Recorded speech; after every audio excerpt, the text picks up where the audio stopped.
कवि और कालू कौवे का एक बेटा था जिसका नाम जग्गू था। जग्गू हर वक्त खाता रहता और गोरी कवि उसे एक नहीं दो दो फल खिलाती। जग्गू, ये लो, ये दूसरा वाला फल भी खा जाओ, तुम्हारा पेट भर जाएगा। मेरा शेर बेटा बनेगा मेरा जग्गू बेटा। गोरी, अगर जग्गू ने एक और फल नहीं खा रहा, तुम उसे बार बार क्यों कह रही हो? कल का दिन भी तो है, कल खा लेगा फल। हाँ, मैं कब से देख रही हूँ, तुम जग्गू के खाने पर कब से नजर लगाए बैठे हो। अपनी नजर दूर करो अपनी नजर। मम्मा, आप ठीक कह रही हैं, जब भी मैं खाना खाता हूँ पापा तो टोकते रहते हैं, कहते हैं कम खाओ, पर मम्मा मुझे तो भूख लगी होती है, मैं तो सारा चट कर जाऊंगा। अगली सुबह गोरी कवि और रानो चिड़िया दोनों आपस में बात कर रहे होते हैं। गोरी बहन, आप अपने साथ जग्गू को नहीं ले जाएंगी? मैं तो अपने साथ अपने लाल बेटे टीकू को अपने साथ ले जाती हूँ।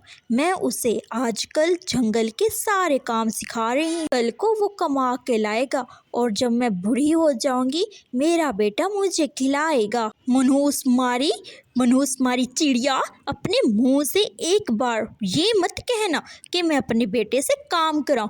क्यों काम कराऊं? उसका बेटा जिंदा बैठा है, वही कमा के लाएगा और हम खाएंगे। गोरी से कोई भी ऐसी बात करता तो गोरी को गुस्सा आ जाता। एक दिन झील किनारे जग्गू और उसके दोस्त आपस में खेल रहे होते हैं। गुड्डू एक फल अपने साथ रखा बैठा था। जग्गू उसे छीन लेता है और खाने लगता है। गुड्डू रोने लगता है और गोरी से कहता है, गोरी आंटी, ये तो मेरा फल है, जग्गू को देखो मेरा फल खा रहा है।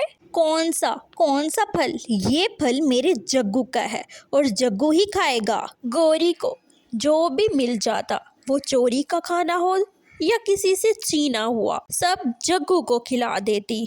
जग्गू, मैं जंगल जा रहा हूँ, तुम भी मेरे साथ चलो, हम लकड़ियाँ काट के लाएंगे और अपने घर में काम लगाएंगे। नहीं जाएगा मेरा बेटा जग्गू, कोई काम नहीं करेगा। आप अकेले क्यों नहीं जाते? जब भी देखो जग्गू करते रहते हैं। मेरा बेटा कोई काम नहीं। जग्गू आज मेरे साथ नानो के घर जा रहा है, आप खुद जाएं जंगल और लकड़ियाँ काट कर लाएं। कालू कौवा आग भगोला होकर वहां से चला जाता है। बेटा जग्गू, जल्दी से तैयार हो जाओ, आज हम नानो के घर चल रहे हैं। मम्मा, मैं ना थोड़ा सा चलता हूँ, मैं थक जाता हूँ और मुझे भूख भी जल्दी लग जाती है। मम्मा, हम नानो के घर चल तो रहे हैं, मगर आप मुझे उठा कर चलिएगा, वरना मैं थक जाऊंगा। कैसे चलूंगा नानो के घर? गोरी कवि जग्गू को अपने ऊपर बिठाकर दूसरे जंगल नानो के घर की तरफ चल पड़ते हैं। थोड़ा ही उड़ने के बाद गोरी कवि थक जाती है और गोरी कवि एक पेड़ पर बैठ जाती है। जग्गू बेटा, अब मैं थक गई हूँ, अब तुम थोड़ा खुद भी चढ़ लो। गोरी कवि जग्गू को ऐसा कहकर तो जग्गू भी गोरी कवि के साथ चलता है। थोड़ी ही देर उड़ने के बाद दो पेड़ छोड़कर वो एक पेड़ पर बैठ जाते हैं। जग्गू अपनी माँ गोरी से कहता है, माँ, मैं थक गया हूँ, मेरी सांस फूल गई है, मुझसे और ज़्यादा उड़ा नहीं जाता। माँ, मैं थक गया हूँ, आप मुझे उठा ले। नहीं जग्गू बेटा, मैं भी थक गई हूँ। तो ठीक है, मैं वापिस घर जा रहा हूँ, मैंने नहीं जाना नानो के घर। जग्गू वापिस अपने घर की तरफ मुड़ पड़ता है। जग्गू जैसे ही घर आता है, घोंसले में सो जाता है और अपनी माँ से कहता है, माँ, मुझे भूख लग रही है, जल्दी से मुझे दाना दो, मैंने दाना खाना है, मैं काफ़ी थक गया हूँ। गोरी कवि जल्दी से अपने पास से एक दाना उठाकर जग्गू को देती है। जग्गू जल्दी से वो दाना सारा का सारा खा जाता है और जल्दी से सो जाता है। गौरी कवि जग्गू को ऐसा देखकर वो भी परेशान हो जाती है। अगले दिन वो रानो चिड़िया के पास जाती है और रानो चिड़िया को सब बताती है। रानो बहन, मैं आपको क्या बताऊं, जग्गू को कोई भी काम बोलो तो कोई काम नहीं करता, उसकी सांस फूलने लगती है और बार बार दाना खाने का नाम लेता रहता है।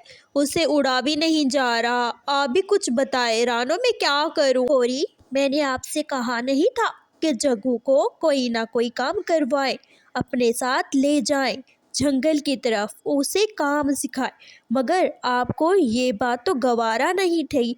अब मैं क्या ही कर सकती हूँ? गौरी परेशान होकर घर की तरफ वापस आती है।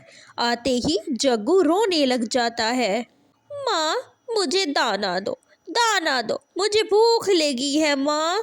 गौरी कवि को गुस्सा आ जाता है और गुस्से से जग्गू से कहती है, जग्गू बस कर दो, सारा दिन खाना खाना खाना, देखा है तुम्हारा पेट बाहर निकल आ गया है, मैं क्या कर सकती हूँ अब? प्यारे बच्चों, आप इस कहानी से क्या सीखे? आज की कहानी में हम सीखे कि सिर्फ खाना नहीं, काम भी करना चाहिए, जिसकी वजह से हमारी सेहत ठीक रहती है, वरना हम भी जग्गू की तरह आलसी और मोटे हो जाएंगे। इस तरह की और भी मज़ेदार कहानियाँ देखने के लिए हमारे चैनल को सब्सक्राइब कर दें।